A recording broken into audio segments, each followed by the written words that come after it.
gadis penjual seblak. Sore harinya Aska benar menagih janji kakaknya untuk membeli seblak di tempat gadis yang tadi siang dia temui di depan toko Yos. "Bunda satu ya? Jangan terlalu pedas, Kak," ucap Naura sebelum Aska dan Azura pergi. "Siap, Band. Ayah nitip juga gak?" tanya Aska.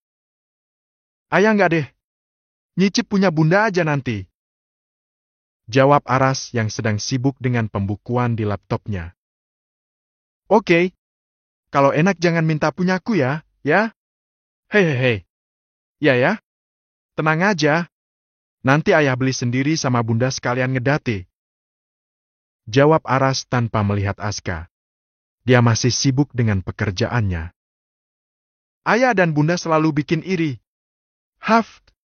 Udah ya, kita pergi dulu. Assalamualaikum." "Waalaikumsalam." Aras selalu melirik ke arah pintu. Kedua anaknya sudah pergi. Dia pun langsung mematikan laptopnya. "Bun, ayo. Mumpung mereka lagi pergi," bisik Aras. Dia mendekati Naura dan menarik tangannya. "Ayah nih, selalu memanfaatkan kesempatan dalam kesempitan." Naura pun pasrah saja. Dia menurut apa yang akan dilakukan suaminya padanya. Aska mengendarai motor hingga ke Indo April Jalan Anggrek yang berjarak sekira 2 kilo dari rumahnya. Lumayan jauh. Tapi dia sangat penasaran dengan sosok gadis itu dan apa yang dia jual. Seenak apa seblak bikinan gadis itu? Karena belanjanya banyak sekali. "Kayaknya bener ini deh." "Mana? Katanya depan minimarket Indo April. Kok gak ada?" tanya Azura saat motor mereka sudah sampai di pelataran minimarket. Mereka celingukan mencari kedai seblak prasmanan gadis tadi. "Iya ya, Kak. Jangan-jangan dia bohong. Apa dia kabur? Soalnya tadi dia belanja di Om Yos itu ngutang, Kak." "Apa? Utang? Semudah itu udah berani hutang? Itu apa? Kok ramah banget?" tanya Azura saat dia menoleh ke kanan dan melihat di seberang jalan ada banyak orang yang sepertinya sedang mengantri. Aska mengikuti arah pandang Azura. Dia pun melihat keramaian itu sambil meneliti baik-baik. "Oh, jangan-jangan itu warungnya, Kak. Bukan di depan Indo April tapi seberang jalannya. Wah, rame tuh, Kak. Yuk." Aska kembali menyalakan mesin motornya. Lalu siap menyeberang jalan untuk memastikan apa benar itu warung seblak gadis tadi. Duh, susah lihat yang jualan. Ketutup sama yang beli. Tapi benar kok itu seblak prasmanan. Lihat dari tatanannya di meja. Orang pada milih sendiri di mangkuk. Ucap Azura setelah turun dari motor. "Ayo gas. Gak pakai lama. Kita ikut antri, Kak. Ntar juga kelihatan yang jualan." Aska langsung mengantri untuk bisa mendapat mangkuk dan mengambil sendiri topping-topping sesuai keinginannya. Azura masih bengong. Dia masih berusaha mencari sosok gadis itu. Tapi beberapa menit kemudian muncul seorang wanita berhijab syari. Beliau memakai masker untuk menutupi mulut dan hidungnya. Kayaknya itu bukan gadis tadi. Yang tadi itu pakai jilbab segi empat biasa. Dan dari tingginya juga berbeda, batin Azura. "Kak buruan, kamu yang mesenin buat bunda ya?" teriak Aska. "Iya, ya." Sama seperti Azura, Aska malah lebih penasaran. Dia pikir wanita yang berhijab syari itu adalah gadis tadi. Tapi dari postur tubuhnya kelihatan berbeda. "Mama, ini pesanan nomor 10 dan 11 sudah jadi," ucap seseorang dari dalam. "Ya, Nak? Sebentar." Wanita berjilbab syari itu masuk dan beberapa saat kemudian keluar membawa 2 mangkuk seblak yang sudah jadi. Dan dia berikan pada yang pesan. "Ini, Bu," ucap Aska sambil memberikan mangkuknya. Wanita itu pun menerimanya. "Ditunggu ya, Nak," ucap wanita itu pada Aska. Aska pun mencari tempat duduk. Ada 2 meja dan 6 kursi yang hampir terisi penuh. Untung saja Aska masih kebagian tempat duduk. Ngapain duduk di sini, Aska? Sebelah kita akan dibungkus. Kamu mau makan di sini? Tanya Azura. Iya ya. Lupa. Duh, gimana ngomongnya? Kamu permisi masuk aja. Ibunya masih di dalam dapur kayaknya. Ya deh. Bentar, Kak. Aku bilang dulu. Mumpung belum jadi. Aska lalu berdiri. Dia akan menemui ibu penjual seblak untuk meralat pesanannya. Permisi, Bu. Ucap Aska dari ambang pintu dapur. Ada apa, Nak? Nanti diantar kok. Tunggu aja di sana ya. Ucap ibu itu. Iya, Bu. Maaf, saya cuma mau bilang. Pesanan saya tadi dibung. Aska kaget saat melihat siapa yang sedang memasak. Kamu, Dek? Beneran kesini? Celetuk gadis yang sedang memasak seblak. Dan benar saja itu gadis yang ditemui Aska tadi siang. Iya. Tadi aku kira warungmu di pelataran Indo April. Ternyata di seberang jalannya ya?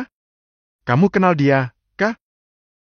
Tanya ibu penjual seblak. Iya, Ma, dia yang bantuin aku. Yang tadi aku ceritain, Ma. Oh, ini anaknya.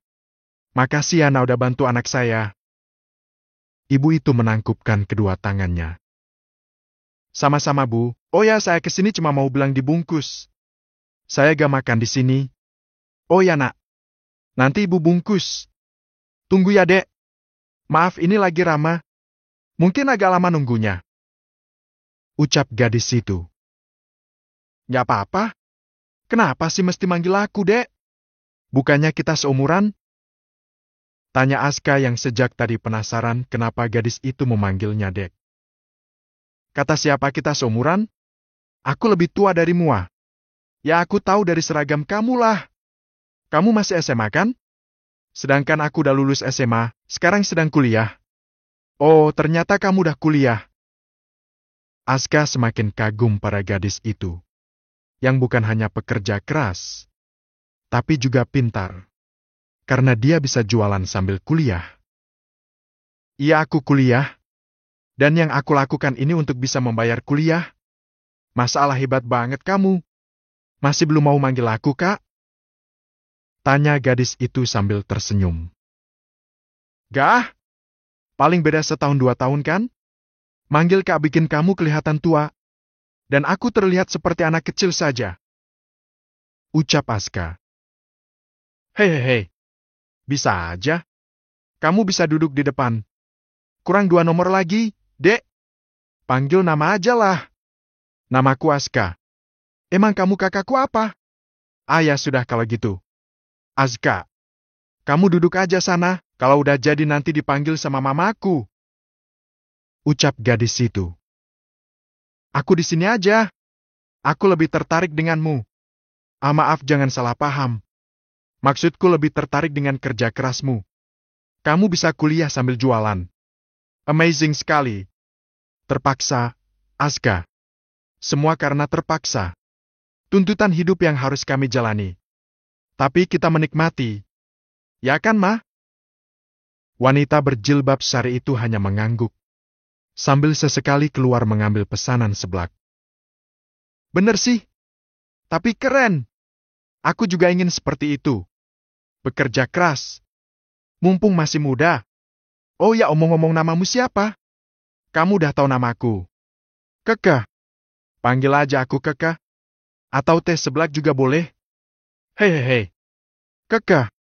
Oke, aku catet. Nak, silakan duduk di sana. Nanti ibu panggil.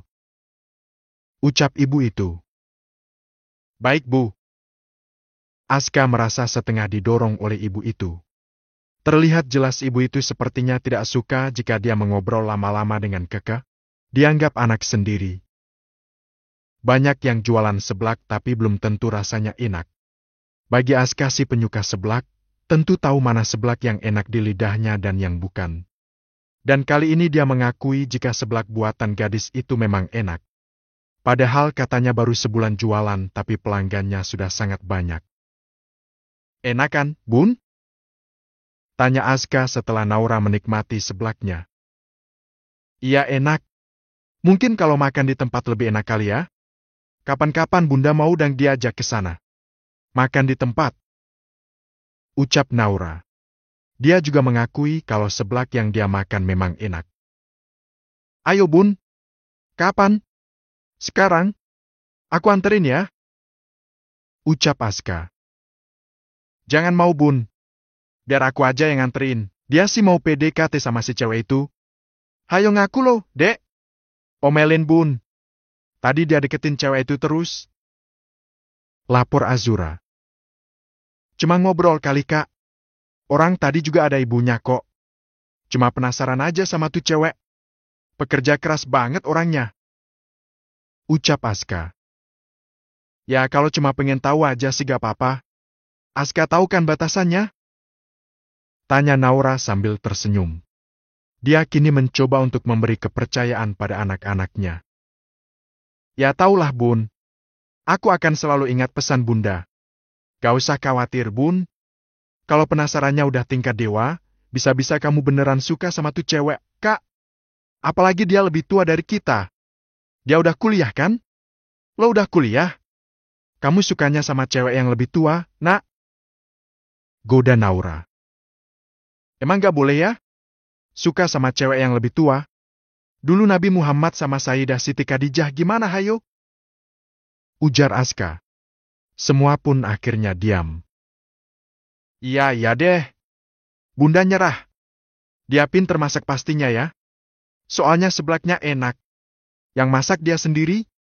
Iya Bun. Gantian sama mamanya. Apa mereka tinggal cuma berdua ya? Aku masih penasaran kenapa mereka bisa pindah ke sini. Jangan terlalu kepo sama masalah pribadi orang, Nak. Kau tegur Naura. Ya Bun. Assalamualaikum. Azura? Di mana kamu? Panggil seseorang dari luar. Waalaikumsalam. Kayak suara Bilqis. Masuk, Kis. Ucap Naura. Ya Kak Bil, masuk aja. Azura langsung berdiri dan menghampiri Bilqis. Zura, aku bawain seblak nih buat kamu. Aku beli 2 bungkus. Terserahlah buat siapa. Makasih Kak.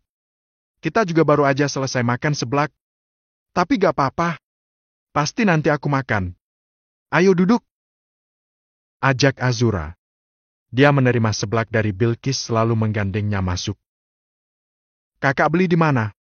Jangan bilang kalau belinya di depan Indo April Jalan Anggrek. Ucap Aska. Lo emang iya? Aku tadi beli di sana. Kalian juga? Ucap Bilqis yang sekarang sedang duduk bersama. Iya, Kak.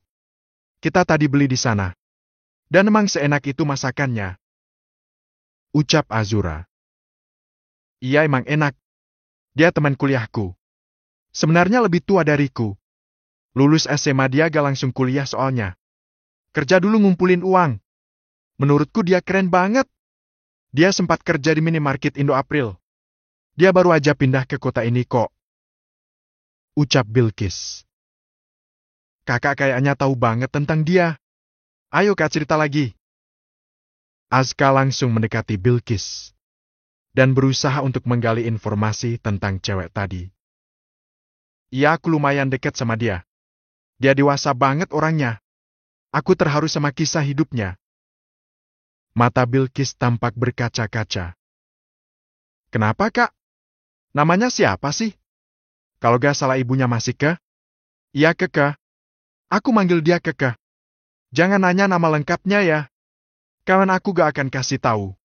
Aku udah janji sama dia. Kenapa gak boleh? Rupanya namanya Keke.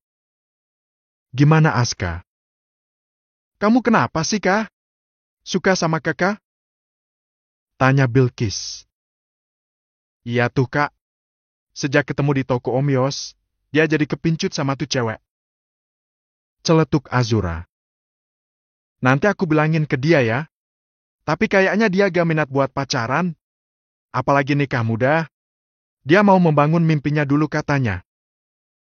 Ucap Bilqis. Nah lo, kasihan deh lo. Ucap Azura.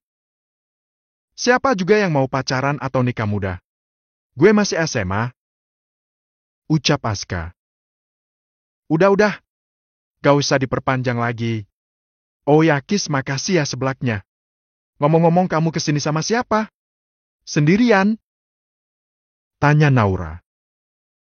Sama papa, tante. Tuh di depan sama Om Maras ada Om Yos juga di depan. Mereka bertiga kalau ketemu bakalan lama kalau ngobrol. Aku di sini aja ya. Oh, ada Om Yos juga. Bentar ya, Bunda mau ke dapur bikinin minum. Kalian ngobrol aja. Oh ya, adikmu gak diajak, Kis? Tanya Naura. Nggak, Tante. Melis ngajak Raya. Jawab Bilkis. Si Ryan masih ngeselin.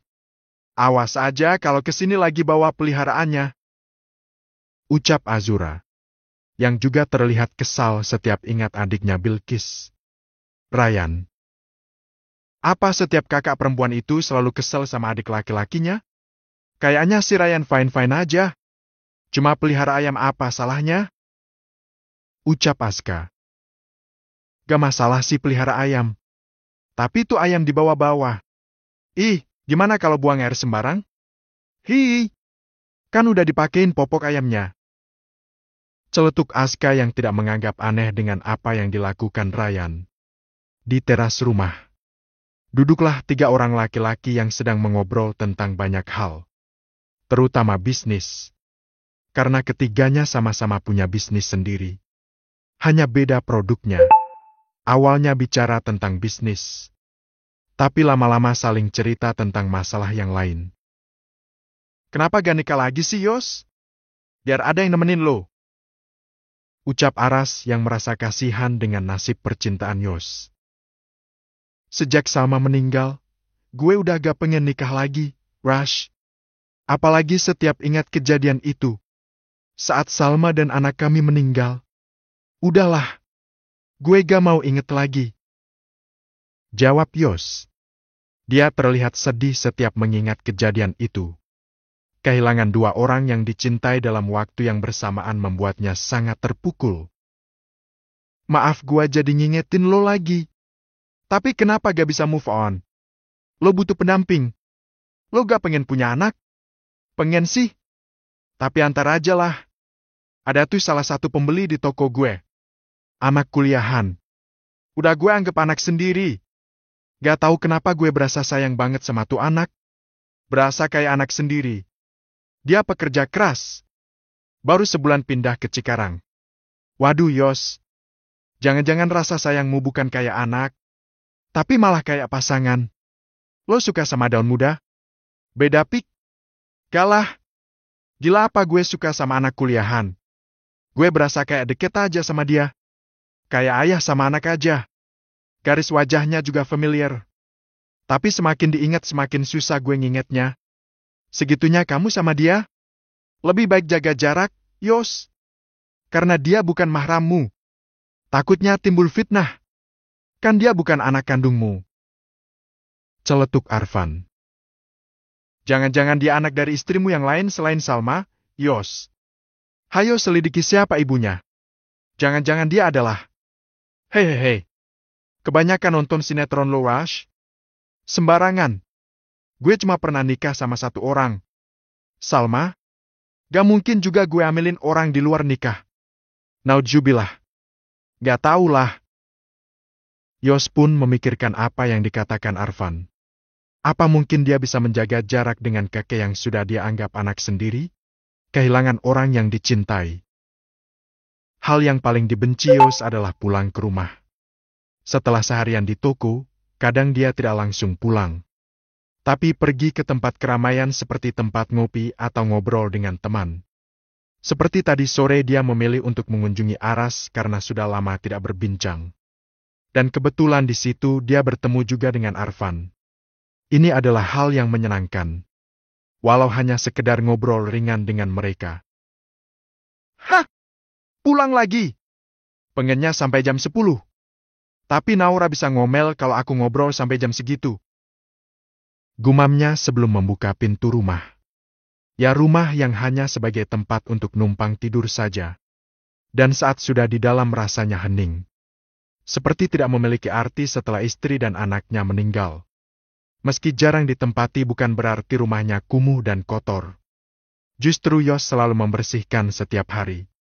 Bahkan sebelum tidur pun dia menyempatkan untuk mencuci dan membersihkan rumah. Semua itu dia lakukan untuk membunuh kesepiannya. Menyibukkan diri adalah cara terbaik. Nyuci baju cuma 3 pasang beserta daleman. Kapan begini terus ya? Apa ya baju tetangga mau aku cuciin juga biar ada kerjaan? Kayaknya ide bagus. Nikmatin aja, Yos. Yos mengambil pakaian kotor, lalu memasukkan ke dalam mesin cuci. Sembari menunggu mesin menggiling baju-bajunya, dia pergi ke dapur untuk mencuci piring. Sayangnya kali ini piring kotor cuma ada 1, sendok 2, gelas 1 bekas ngopi tadi pagi. Semua ini gak akan lebih dari 5 menit untuk dikerjakan. Lalu sisa waktunya. Masih jam 9. Mau ngapain lagi? Tiba-tiba Yos ingat belum memeriksa pembukuan hari ini. Sungguh ini adalah hal yang sangat membosankan. Rutinitas yang monoton setiap hari. Tak ada teman ngobrol apalagi bercengkrama. Jauh di dalam lubuk hatinya, dia pun ingin merasakan hangatnya keluarga. Yang setiap kali menunggunya pulang. Ada istri yang memasak dan ramainya suara anak-anak yang bertengkar, berebut mainan. Tak terasa bulir air jatuh dari matanya.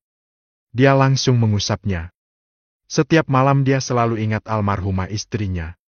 Walau tak lebih dari 2 tahun saja wanita itu menemani hari-harinya. Salma wanita yang sangat baik dan sabar.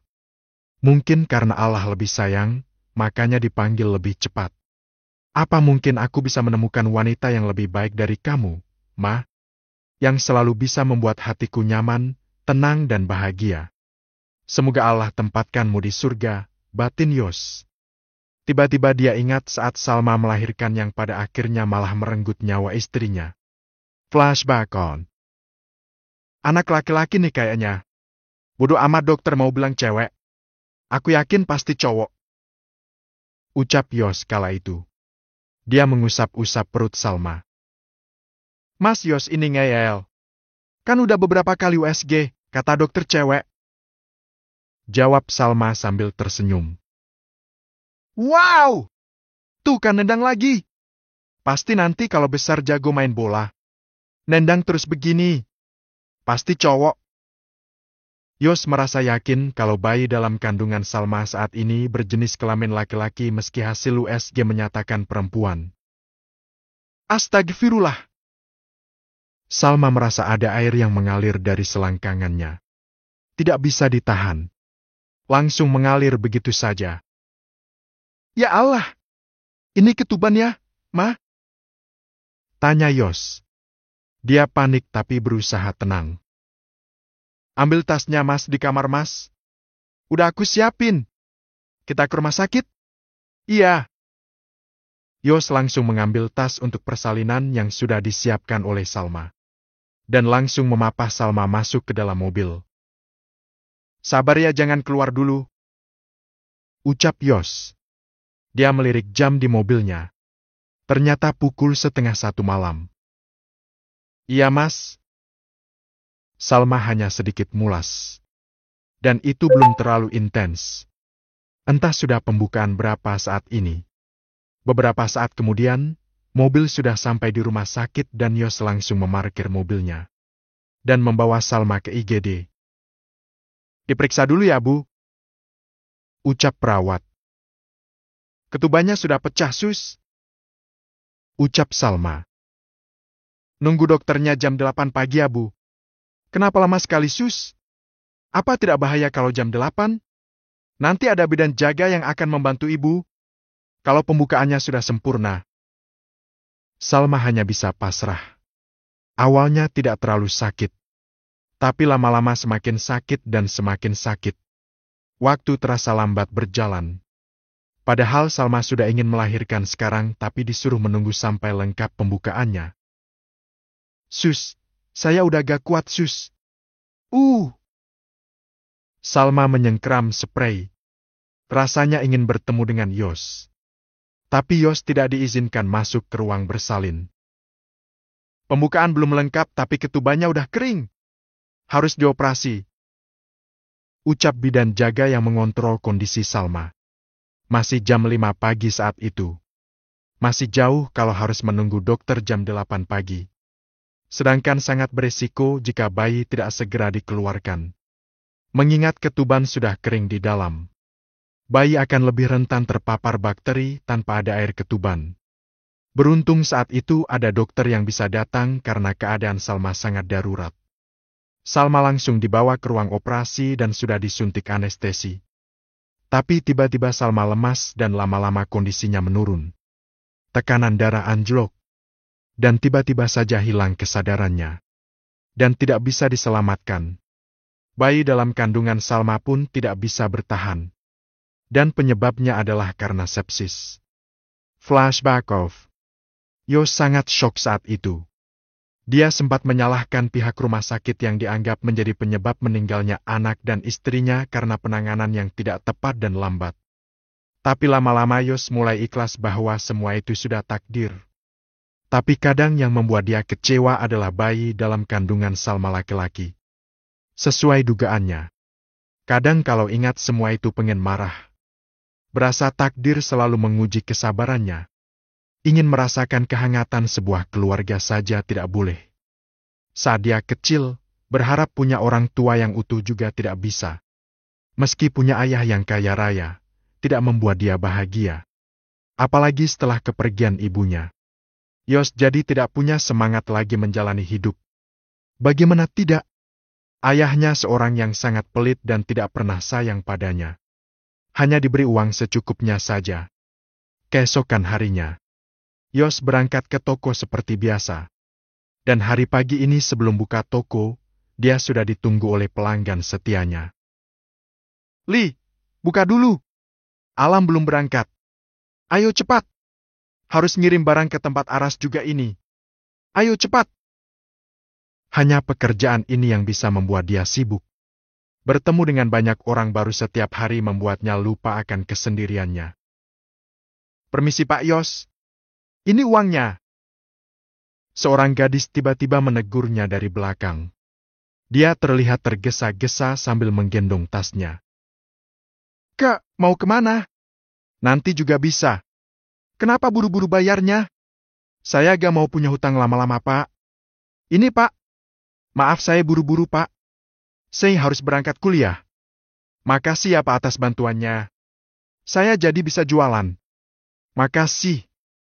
Saya pamit, Pak. Assalamualaikum. Keke menganggukkan kepala lalu berlari menuju motornya. Gadis rajin. Semoga kelak kamu jadi orang sukses, Kak. Orang tuamu pasti bangga punya anak sepertimu. Jadi pengen tahu seperti apa ibumu yang sudah mendidik menjadi seperti itu. Gumam Yos sambil tersenyum. Datang ke warung. Sejak menikmati seblak kakak, Aska jadi ketagihan ingin beli terus setiap hari. Rasa penasaran pada gadis itu pun semakin besar padahal dia tahu Keke lebih tua darinya. Apa ini yang dinamakan cinta? Pikir Aska. Berulang kali dia bertanya pada dirinya sendiri. Apa dia suka? Tertarik pada Keke karena cinta? Kak, kamu kenapa? Bunda perhatikan kamu sering bengong sekarang. Hayo kenapa? Tanya Naura. Dia duduk di samping Aska. Ah Bunda, ngagetin aja. Aska mengambil bantal kursi dan pura-pura memeluknya untuk menghindari kontak mata dengan bundanya. Dia yakin bundanya tahu apa yang dirasakannya saat ini. Jangan-jangan lagi jatuh cinta ya? Goda Naura sambil menyenggol lengan Aska. Emang gimana rasanya jatuh cinta? Apa manis kayak permen? Pahit kayak jamu? Atau pedas kayak seblaknya? Aska menghentikan ucapannya sambil nyengir melihat bundanya. Seblaknya Keke? Naura kembali menyenggol lengan Aska. Dia tahu putranya memang sedang menaruh rasa pada gadis penjual seblak. Ya, seblaknya Keke emang enak banget. Jawab Aska malu-malu. Suka ya sama Keke? Tanya Naura sambil tersenyum. Gak tahu Bun. Aku gak tahu gimana rasanya jatuh cinta. Aku cuma penasaran dan pengen tahu seperti apa dia. Emang seperti apa sih kriteria cewek yang kamu sukai? Kayak bunda lah. Baik, soleha dan pinter masak. Jawab Aska. Oh, jadi kamu suka yang pinter masak? Yalah bun. Semua laki-laki juga akan suka kalau punya pasangan yang pinter masak. Kayak ayah tuh selalu senang dengan masakan bunda. Aku gak pernah lihat ayah jajan di luar kecuali waktu bunda sakit. Lalu kenapa kamu suka wanita yang soleha? Ya, karena wanita soleha yang akan membawa keturunan kita menjadi soleh-soleha juga. Betul banget. Setiap manusia pasti akan merasakan jatuh cinta, Aska. Terutama waktu masuk usia balik, pasti sudah mulai ada ketertarikan dengan lawan jenis. Apalagi seusia kamu. Tapi ingat kelolalah perasaan itu agar tidak berlebihan. Suka sama lawan jenis boleh kok. Tapi jalan keluarnya bukan pacaran. Ya, kalau kamu merasa sudah mampu, ya nikah. Agak bun. Aku belum mampu. Dalam Al-Quran disebutkan bahwa dilarang mendekati zina. Sampai di sini Naura merasa tercekat. Dia sadar apa yang sudah terjadi di masa lalu. Dan salah satu pintu masuk zina adalah pacaran. Betul kan bun? Percayalah bun. Aku gak akan melakukan itu. Bunda sudah mendidikku untuk selalu menghormati wanita. Mengajaknya berzina sama saja aku tidak menghormati wanita. Padahal aku lahir dari seorang wanita. Aku juga punya kakak seorang wanita juga. Penasaran sama Keke bukan berarti aku ingin pacaran sama dia bun. Jelas Aska. Ya dia merekam semua nasihat bundanya. Karena penting bagi laki-laki untuk menjaga diri. Alhamdulillah. Makasih Aska. Kamu sudah merekam apa yang bunda nasihatkan padamu. Bunda bangga sama kamu. Bunda harus percaya ya. Mungkin aku akan menjaga jarak sama Keke. Tapi kalau kangen sama sebelaknya gimana bun? Hehehe. Ya tinggal beli aja. Gak usah ketemu orangnya kan bisa. Katanya dia yang masak di dapur. Ya sih. Tapi kan kadang juga ke depan nganterin yang udah mateng. Ya udah bunda aja yang beliin. Bunda jadi penasaran sih seperti apa si Keke itu. Pasti cantik. Sampai membuat anak bunda suka. Hehehe. Cantik itu relatif bun. Anaknya biasa aja kok. Cuma gimana ya? Auranya beda aja. Tanya aja sama Kak Bilkis. Yang penting dia soleha. Nanti kalau kamu sudah siap dan mampu, jangan lupa cerita sama ayah dan bunda ya. Kita anak ngobrol banyak tentang ini. Siap bunda. Bunda gak usah khawatir. Aku masih ingin kuliah dan kerja dulu. Laki-laki harus mapan sebelum memutuskan untuk menikah, Kak. Mapan secara emosional dan finansial. Meski banyak sih yang memutuskan untuk menikah saat belum punya apa-apa. Ini berat. Kalau kita gak siap mental dan saling menerima satu sama lain, ujung-ujungnya bisa cerai. Gak mau kan begitu? Celetuk Aras yang tiba-tiba datang. Ayah. Ya aku paham kok. Menikah itu bukan sekedar menyalurkan hasrat seksual, Kak, tapi penting bagi laki-laki untuk belajar mengendalikan diri. Karena kelak dia adalah contoh bagi istri dan anak-anaknya. Pendidikan anak bukan semata ada pada ibu, tapi juga ayah. Mengerti? Kalau kamu siap menikah, kamu harus ikut kelas pranikah dulu. Harus belajar parenting. Biar gak jadi ayah yang arogan. Oke. Siap ya? Naura terkesan dengan penjelasan Aras. Dia tahu Aras mengatakan semua itu didasarkan pengalaman yang sudah mereka lewati selama ini. Orang tua tentu akan mengajarkan hal yang baik pada anak. Kisah buruk yang pernah mereka alami di masa lalu tidak perlu anak tahu. Keke langsung pulang saat kuliah sudah selesai. Tidak ada waktu untuknya nongkrong bersama teman-teman kuliahnya. Saat ini yang lebih penting adalah bisa mencari uang untuk menghidupi dirinya dan mamanya. Besar tanpa sosok ayah memang menjadi masalah tersendiri untuknya. Tapi dia bisa buktikan bahwa dia bisa kuat meski dibesarkan tanpa sosok ayah. Kak, kamu udah lunasin hutang ke pemilik agen sosis? Tanya mamanya Keke sebelum mereka membuka warung. Sekarang sedang persiapan menata kembali aneka topping seblak di atas meja. Sudah, Ma, aku sudah lunasin semuanya. Semoga kita gak ngutang lagi ya, Ma. Ya semoga saja. Kak, kamu sakit? Tanya mamanya Keke saat melihat putrinya tampak lesu dan tidak ceria seperti biasanya. Gak ma, cuma sedikit pusing aja. Kamu istirahat. Biar mama aja yang jualan. Gak usah ma, aku kuat kok. Boleh gak minta dibikinin teh panas, ma? Boleh. Sebentar mama bikinin ya. Alhamdulillah. Selesai juga. Keke tersenyum saat melihat meja sudah rapi dengan aneka topping, mangkuk, dan bumbu halus. Cuma ini bisnis yang tidak terlalu beresiko menurut Keke. Topping ini akan masuk lagi ke lemari pendingin jika masih tersisa. Ini ketehnya. Minum ya. Habisin biar pusingnya hilang. Kamu di sini aja ya. Biar mama yang di dapur. Kamu tinggal anterin aja kalau ada yang mau beli. Ucap mamanya Keke. Iya ma, makasih ya. Keke menurut. Karena memang kepalanya sangat sakit dan tidak bisa memasak dulu saat ini. Keke kembali semangat saat melihat beberapa orang sudah datang ke warungnya.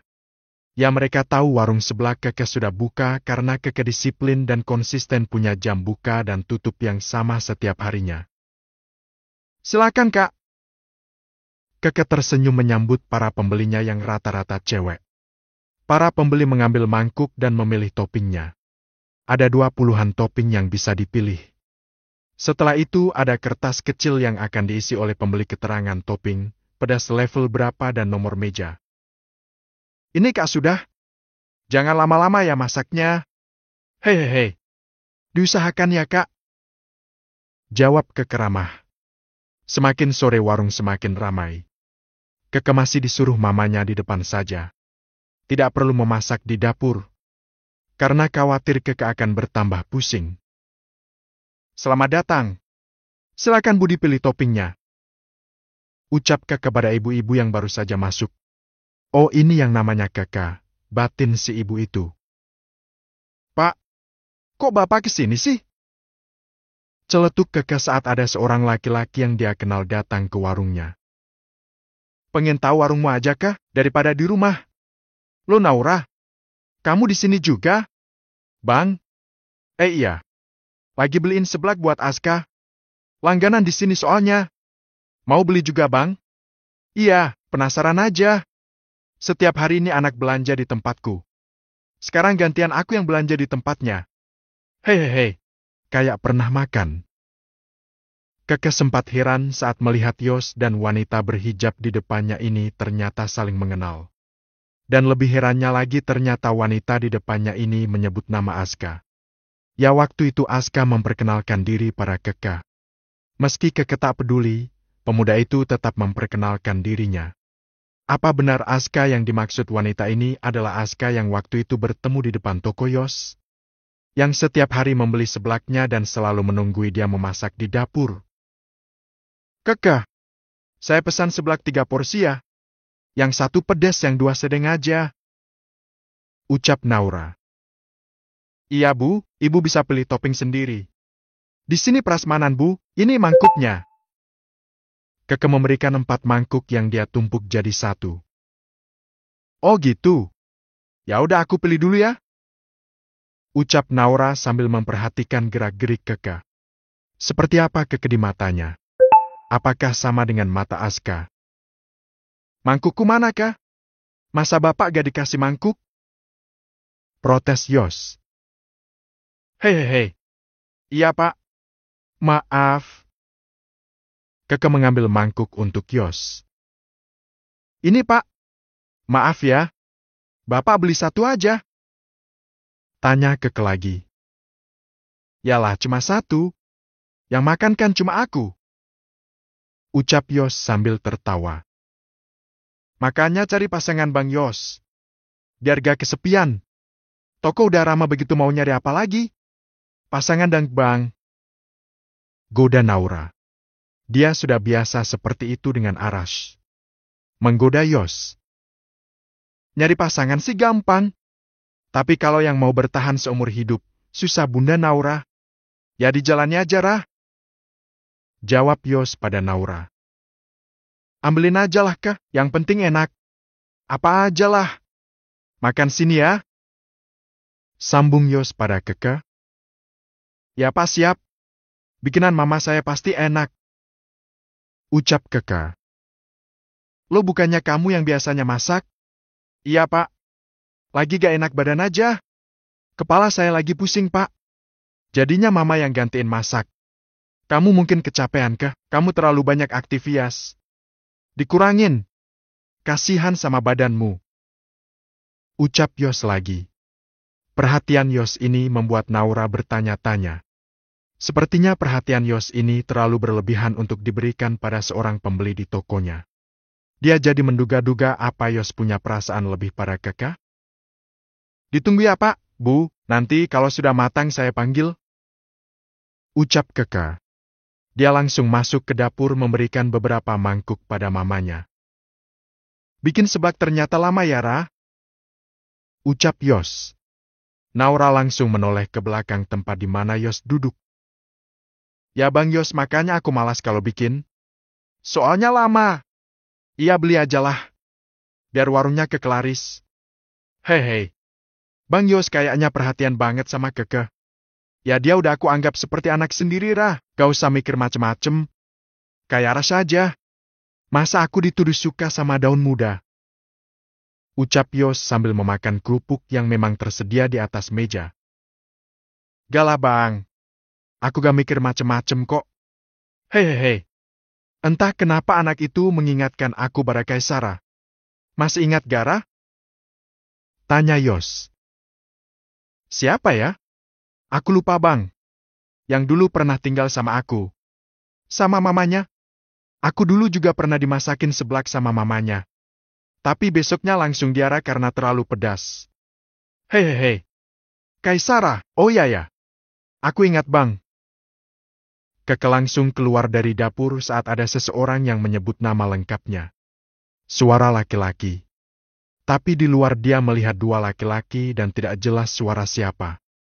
Keke lalu mengabaikannya. Lalu dia melihat interaksi antara Yos dan Naura. Keduanya tampak akrab. Dia tidak menyangka jika keduanya saling mengenal. Yang artinya keluarga Aska dan Yos bisa dibilang dekat.